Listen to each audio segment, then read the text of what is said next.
Capítulo 2º. Da execução da medida socioeducativa em meio aberto ou com restrição de liberdade. Artigo 11. A execução da medida socioeducativa deverá ser processada em autos próprios, formados pela guia de execução e documentos que acompanham, obrigatoriamente, ainda que o juízo da execução seja o mesmo do processo de conhecimento. Parágrafo 1º.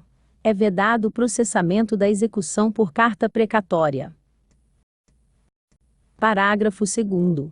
Cada adolescente, independentemente do número e do tipo das medidas a serem executadas, deverá ter reunidas as guias de execução definitivas, em autos únicos, observado o disposto no artigo 45 da Lei nº M. 2594, de 18 de janeiro de 2012.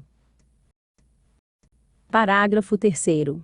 Unificados os processos de execução pelo juiz da execução, deverá ser expedida obrigatoriamente por meio do CNACL, nova guia unificadora das medidas, devendo ser arquivados definitivamente os autos unificados. Parágrafo 4º. Quando da expedição da guia de execução definitiva, o processo de conhecimento deverá ser arquivado. Artigo 12. Em caso de transferência do adolescente, ou de modificação do programa para outra comarca ou estado da federação, deverão ser remetidos os autos da execução ao novo juízo responsável pela execução, no prazo de 72 horas. Artigo 13. O acompanhamento da execução das medidas socioeducativas e seus incidentes caberá ao juízo do local, onde está sediada a unidade ou serviço de cumprimento, salvo se houver disposição em contrário em lei de organização judiciária local. Parágrafo 1º. O juízo do processo de conhecimento informará ao juízo da execução, em 24 horas, toda e qualquer decisão que interfira na privação de liberdade do adolescente, ou altere o cumprimento da medida aplicada provisória, ou definitivamente. Parágrafo 2º. O juízo do processo de conhecimento, ou do local onde residem os genitores ou responsável pelo adolescente, prestará ao juízo da execução todo o auxílio necessário ao seu processo de reintegração familiar e social.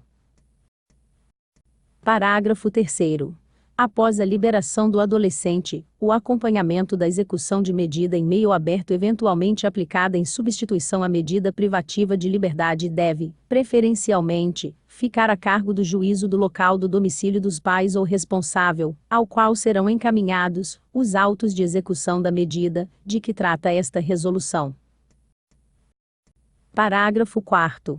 Quando o adolescente em acolhimento institucional ou familiar encontrar-se em local diverso do domicílio dos pais ou responsáveis, as medidas socioeducativas em meio aberto serão preferencialmente executadas perante o juízo onde ele estiver acolhido.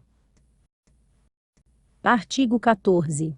Para efeito da reavaliação prevista no artigo 42 da Lei nº M. 2594, de 18 de janeiro de 2012, a contagem do prazo será feita a partir da data da apreensão do adolescente, considerando-se ainda eventual tempo de prisão cautelar que não se tenha convertido em pena privativa de liberdade.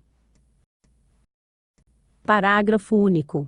Independentemente do escoamento do prazo previsto no caput, a reavaliação pode ser processada imediatamente após a remessa do relatório enviado pela unidade de internação ou semiliberdade, ou serviço que execute a medida socioeducativa de liberdade assistida. Artigo 15.